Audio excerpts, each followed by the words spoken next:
Liz, I would love to hear about Sea Level Bakery. How long have you guys been in business? So we've been there for 9.5 years now.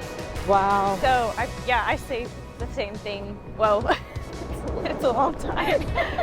Tell my team and my family all the time, the sky's the limit. Like, there's no end to this learning.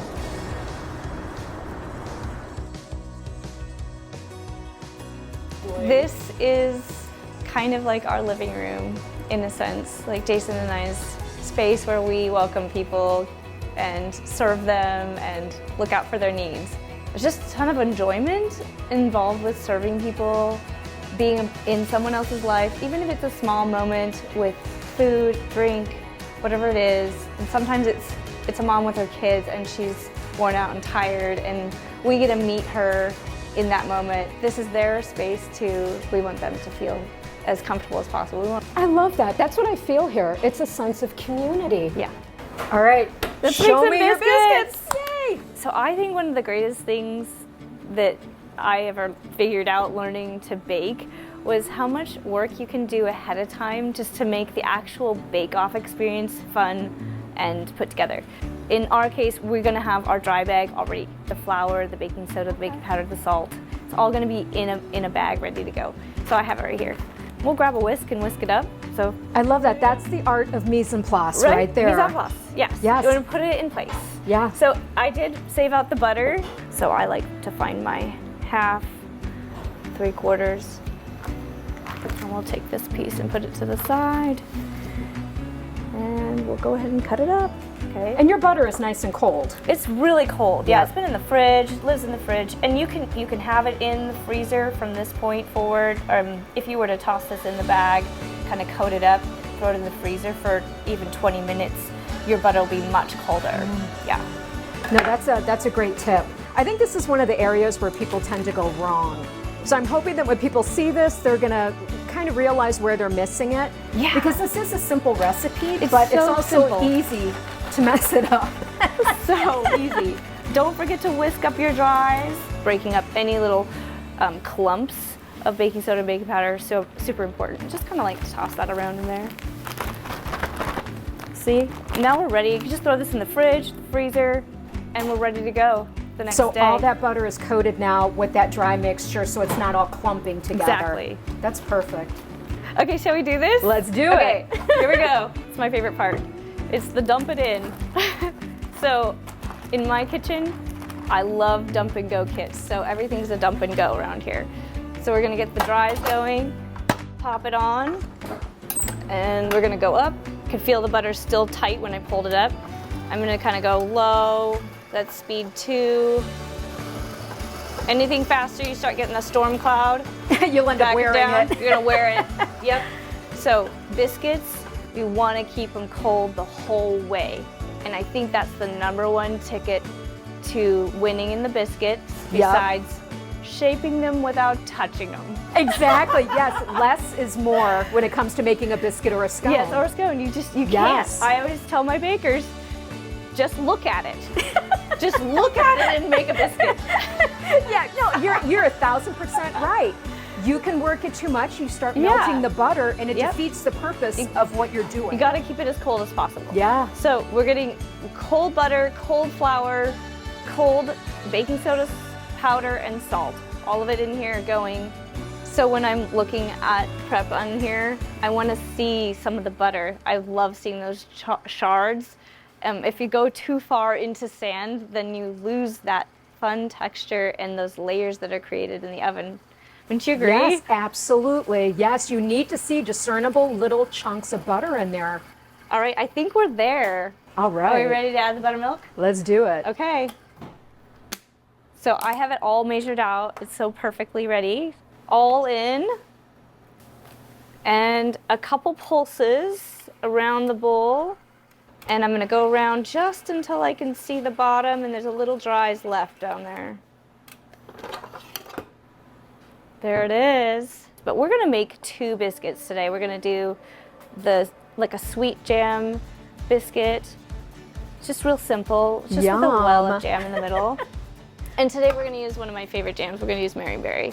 Oh my God. We're gonna divide the dough. Use my favorite scale. We're gonna divide this dough. You can like just eyeball it in half, like that. I bet you can, because you've done it enough. But we're gonna go a little farther and get diversity, some flour, a little bit of liquids hanging out right here, a little bit of extra dries, butter chunks. That's good. It should look that way. Yeah. Absolutely.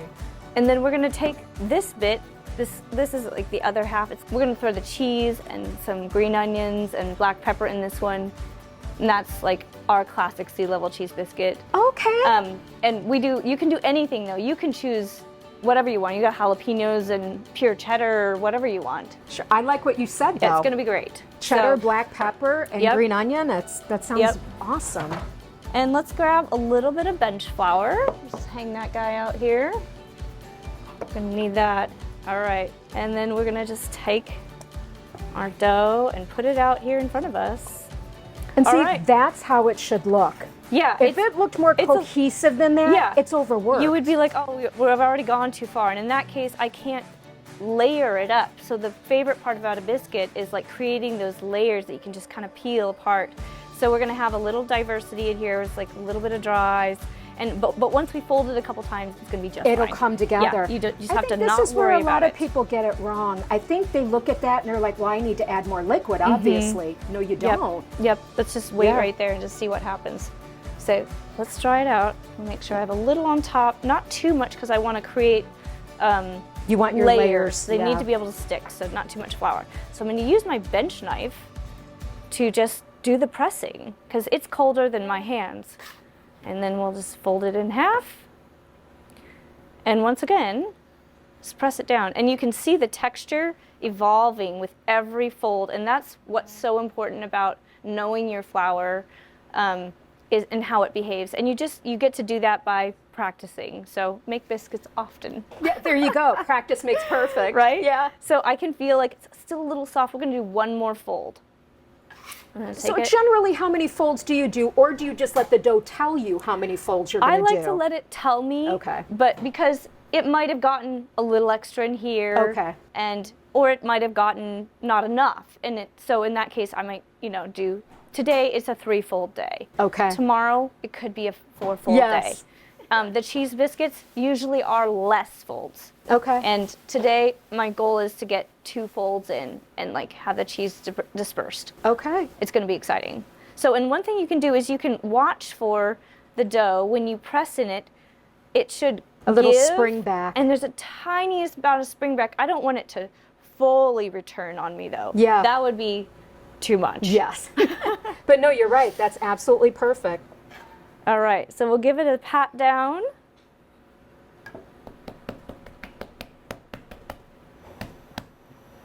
Now grab my tool and get a little flour on it.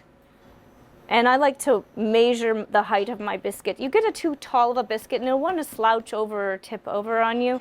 So I like it to be no higher than, on my cutter, the buttonhole. Okay. Because that way it has air to escape when I create the seal. All right, that's your guide. When I biscuit cut, I go straight down. Yes. Because if you twist or you go in an angle, you're going to actually affect the direction of the oven spring. So we want our biscuit to go up. That's perfect. That's a great tip right there. Get a parchment paper on your pan and give it a little wiggle to release it. And if it doesn't want to release, just come in with my other favorite tool. And I don't want to touch the sides of my biscuit. I just want to lay it out there. I love that. And you can see all the layers that you built into it. So we're just going to pop a couple out. Look at this. Let's go ahead and create wells on these. All right. I like to find any device in the house. I mean, maybe your rolling pin has a pointy edge. You can do that. You can use your fingers straight up. But I like to kind of create like a little punch. Just like wiggle that guy around in there. And are you going all the way? No, you're not. You're not going all the way through. I'm almost feeling the bottom. Okay. But I'm not gonna totally punch a hole. This is not a full-on donut. And then I'm gonna enhance the well with my fingers because I want the jam to kind of fall in it and be stuck inside of it with little walls. So I just take in 2 fingers. Do you want to do a couple? Yeah. I should do a couple. So you just like 2 fingers like this, and I'm gonna just go in. And you just kind of stretch it. And I stretch it just a tiny bit. You don't want to break it too wide. And I actually kind of curve the base out so that that jam really gets stuck down in there. Let's grab our jams. We use apricot, raspberry, strawberry, and marionberry. And we kind of rotate through them when we're making biscuits in the bakery too. So I usually keep my jam in the freezer, but this one's nice and soft so we can scoop just a scoopful. So this is probably like, I know I'm putting probably 2 tablespoons of jam in there. Okay. We're gonna have to call some friends. No, we don't. That looks like 2 servings of biscuits to me. Right before we go in the oven, we're gonna put some butter and some cinnamon sugar on top too. We'll just bake them. Oh my gosh. So let's hustle up and get the cheesers on the tray. Yes. So I'm just gonna shake up my cheese. So I've got a blend of 3 cheeses here. We're doing a Grana Padano, which is like nice. It's in a neighboring community to Parmesan. Okay. And it tastes like Parmesan. You can sub it out if you're like looking for Parm and you can't find Parm and you find this Grana Padano, give it a whirl. Some raw cheddar, and Asiago is our 3 cheese blend. So we're using 3 cheese blend, some scallions, and some black pepper. Yeah, we even grate our own cheese here in house and make our own blend. Here we go. Uh-oh. If we can get it in the bowl, right? All right, and this literally is a pulse and a half. Okay.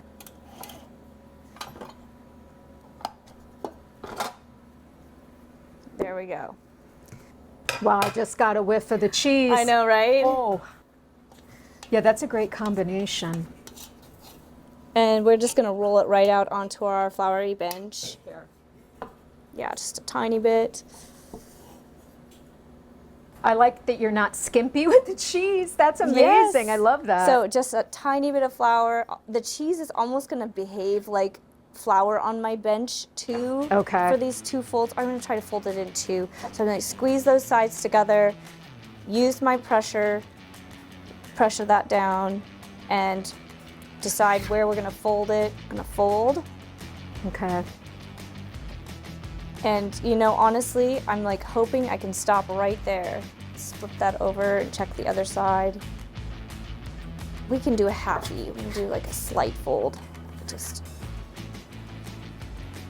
to redistribute the cheese.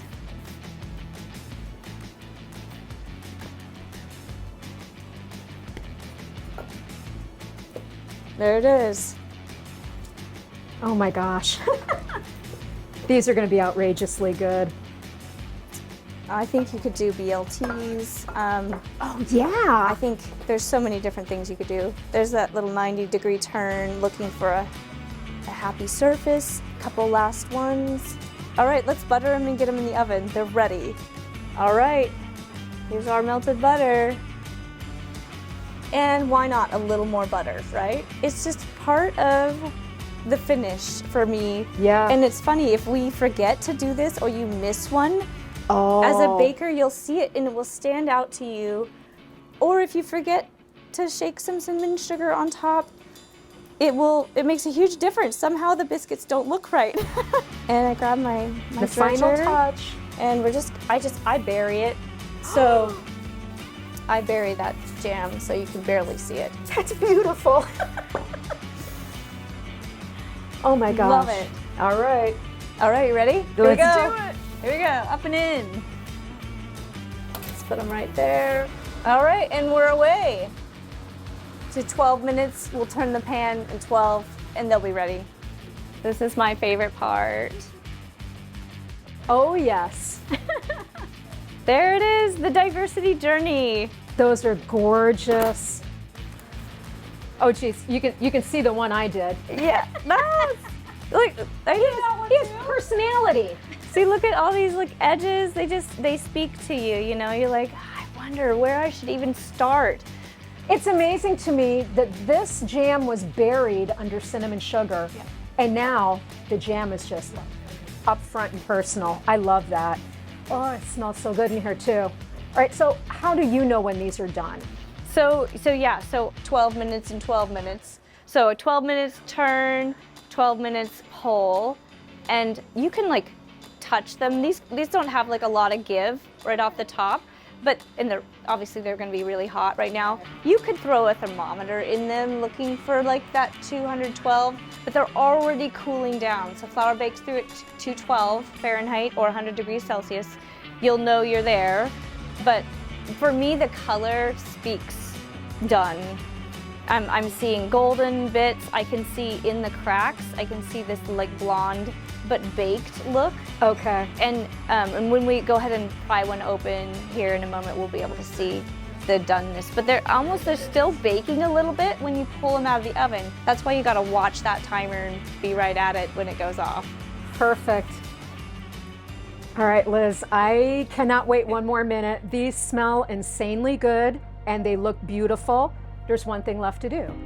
We have to eat them. Do it. Let's do it. All right, now here's the hallmark of a good biscuit. This is what we're waiting for. This is the moment. Can it go?